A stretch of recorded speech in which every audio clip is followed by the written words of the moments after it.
আসসালামু আলাইকুম। কি অবস্থা সকলের? বাংলাদেশের অবস্থা খুবই ভয়াবহ।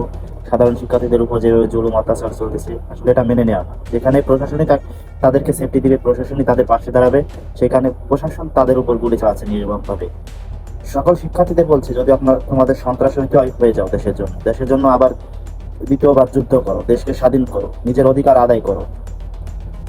আবার এটাও বলতে চাই যে 10 লক্ষ সৈনিকের ভিতরে প্রশাসনিক লোকের ভিতরে কি 2 লক্ষ প্রশাসনিক লোক নেই? এদের ভাই ব্রাদার যারা এই শিক্ষার্থীরা আন্দোলন করতেছে, তাদের ভাই ব্রাদার এখানে নেই কেন? তাদের ভাই ব্রাদারের পিছে তারা দাঁড়াচ্ছে না? ছোট ভাই ব্রাদারের উপর জুলুম চলতেছে, নির্মম ভাবে গুলি করে হত্যা করতেছে রাস্তাঘাটে, এটা কি কেউ দেখার নেই?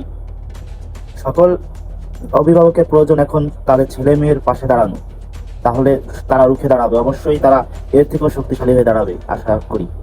ইনশাল্লাহ সকলে দোয়া করবেন সাধারণ শিক্ষার্থীদের জন্য।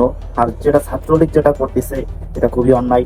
ছাত্রলীগ পুলিশের সাথে যোগ দিয়ে তারাও একইভাবে গুলি করতেছে, অস্ত্র দিয়ে, বিভিন্ন অস্ত্র দিয়ে তাদের আহত জখম করতেছে।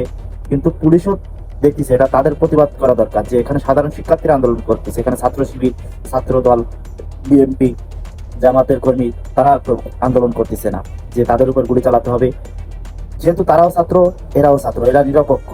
এদের উপর অন্যায়ভাবে জুলুম আসলে সহ্য করার মতো না। এখন এই ছাত্রলীগের সাথেও পুলিশও যোগ দিয়েছে। এখন তারা তো কোনো গুলি চালাচ্ছে না, তারা তো কোনো অন্যায় করতেছে না, তারা তো ভাঙচুর করতেছে না, তারা তো দেশের সম্পদ লুট করে খাচ্ছে না, এবং সরকার তো তারা পতন চাচ্ছে না, তারা চেয়েছিল অধিকার। এখন পুলিশ তো তাদের সেভ করা দরকার, তাদের পাশে দাঁড়ানোর দরকার। যে ছাত্রলীগ তাদের উপর আক্রমণ করছে, নিশ্চয়ই ছাত্রলীগের উপর তারা অ্যাকশন নেবে পুলিশ প্রশাসন, কিন্তু তা না করে সাধারণ শিক্ষার্থীদের উপর, যারা আগামীর বাংলাদেশ, আগামীর ভবিষ্যৎ, তাদের উপর জঘন্যভাবে আক্রমণ করতেছে এবং গুলি করে হত্যা করতেছে।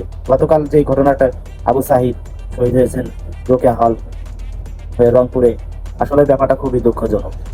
এখানে সেই পুলিশটা মানবিক হওয়া দরকার ছিল, কিন্তু সেটা না দেখে একবার সরাসরি গুলি করলো। আসলে আমি যে কথাটা বলতে চাচ্ছি, এখন সকল অভিভাবক সহ সকল রেমিটেন্স যোদ্ধারা আপনাদের অধিকার সহ শিক্ষার্থীদের অধিকার আদায়ের জন্য দেশে রেমিটেন্স পাঠানো বন্ধ করে দিন। যদিও রেমিটেন্স পাঠান, হুন্ডির মাধ্যমে পাঠান, ব্যাংকের মাধ্যমে পাঠাবেন না।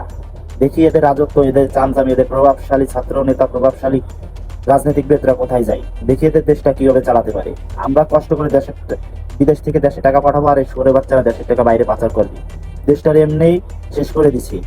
জালিমের দেশ অলরেডি হয়ে গেছে, রণক্ষেত্রে দেশ পরিণত হয়েছে, আর নয়। ইনশাল্লাহ এখনই সময় রুখে দাঁড়ানো। ফলে ছাত্রদের পাশে থাকবেন, আপনারা প্রতিবাদ চালিয়ে যাবেন। ইনশাল্লাহ জয়ী আমরা হবই। আল্লাহ ভরসা।